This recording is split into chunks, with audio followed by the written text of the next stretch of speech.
everyone, and welcome to another I Pick My Butt video. Today we're playing more Rebel Inc. We're doing it on Brutal, and we're going to be doing Saffron Fields with the banker. And just to show you that we can do this with no advisors, that's going to be how we're doing it, so you can beat it with any advisors that you want.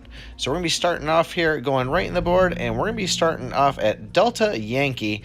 That seems to be a fair spot that I kind of like on this, and it really pays off for me. Seems like kind of a safe spot right in the middle of everything going on there. So starting things off with spend the money, we're going to be doing district representatives and government. Then we're going to go into civilian and do services discussion. We're going to hit up all three that are touching that tab right there. Now, went up there, sped up the progress on it. I actually realized the other day that we could speed it up to 3 times by hitting that double arrow.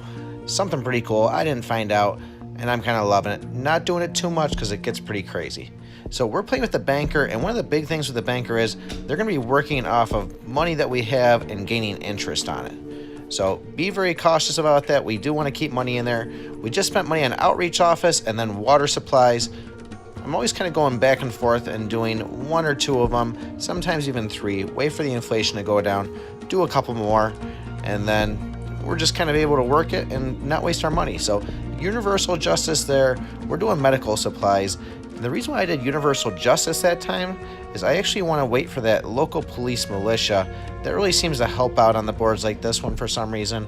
Kind of tightens that security, keeps those insurgents from coming through, and we'll hit that right now. Local police recruitment actually is what I meant to say.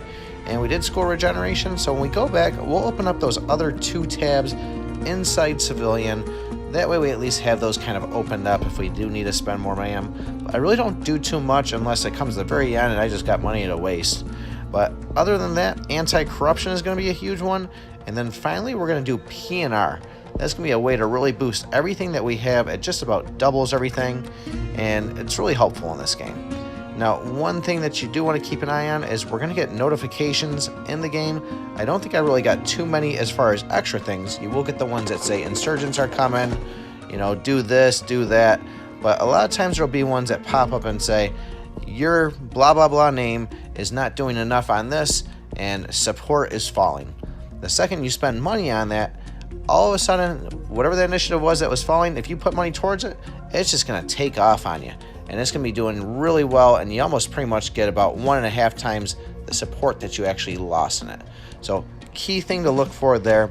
Now, when the insurgents pop out, you're going to notice that one of those areas that's touching them, there's going to be a rebel base there.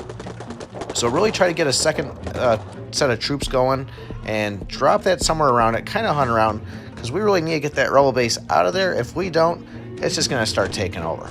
So usually this game works out that you're going to have 2 separate insurgents that are first starting off, and there's going to be a rebel base near both of them. So hunt those things down, and that's really going to help you control the game in the beginning of it.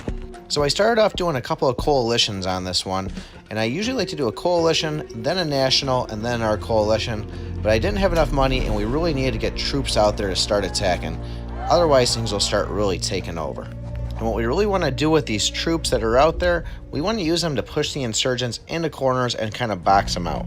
One of the spots I really like to do that is right down in the middle there on the bottom, right underneath that bridge. That one, the one to the left of it, and the one to the right of it. That's an area where we only need to use 3 troops to actually be able to box 1 set of insurgents in. So you'll kind of find those areas on the map right above my home base there too, across rivers and R1. Really look for those areas of how can I pinch these guys in there.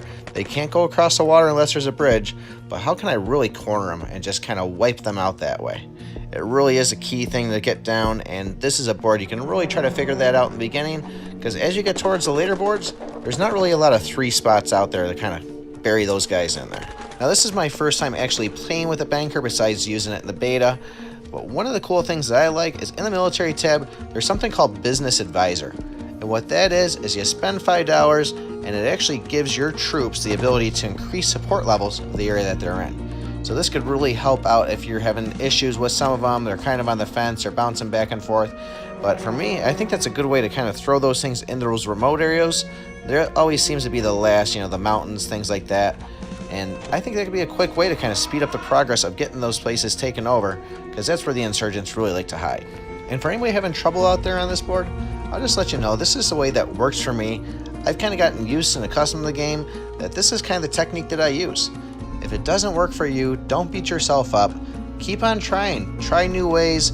I know a lot of people love airstrikes. I know exactly who you are. Sorry I didn't do it again on this one.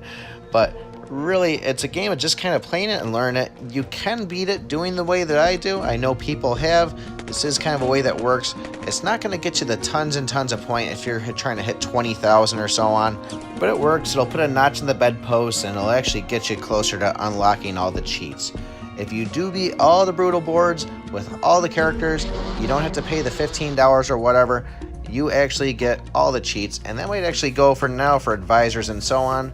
I actually had all the advisors got unlocked for me because I did the beta. It was just something that was given. So I thought that was pretty cool. I don't know if it was supposed to be that way, but that's something that worked out in my favor. So this video is pretty cut and dry of how I did things here. Threw some garrisons in there too. But really, I'm just kind of bashing these things into the corner on it and just kind of rolling with that. It wasn't too bad at all for me, and this is usually going to be one of the easier boards, Saffron Fields. But use this, practice on it. This is going to help you on the later ones. Really though, find those rebel bases, squash them, push these guys into the corner, and definitely pay attention to the notifications that pop up. That's going to win you the game on it. And if the peace treaty pops up, try to look for something below 75% of the insurgents disagreeing with it. Click on it then, and then choose the middle one as much as you can. That's what I do. That's going to be safe on it. But if you are running low on reputation, don't be scared to do the right one. You just got to kind of feel it out. Eventually, you guys will get it. But let me know what you think of the video in the comments below. I appreciate everybody watching on this. Thank you so much for everybody's support. It means a lot. Really looking forward to coming out on Android. It looks like they started releasing the beta, and we might have a good chance of getting Winding River, the new map on it there. It'll be pretty exciting if they do. But let's try to get all these boards beaten, unlock those cheats, so I can bring you more cool stuff. So don't forget to subscribe, tap that like button if you haven't already. But thanks everybody again. You guys are awesome. Couldn't do without you.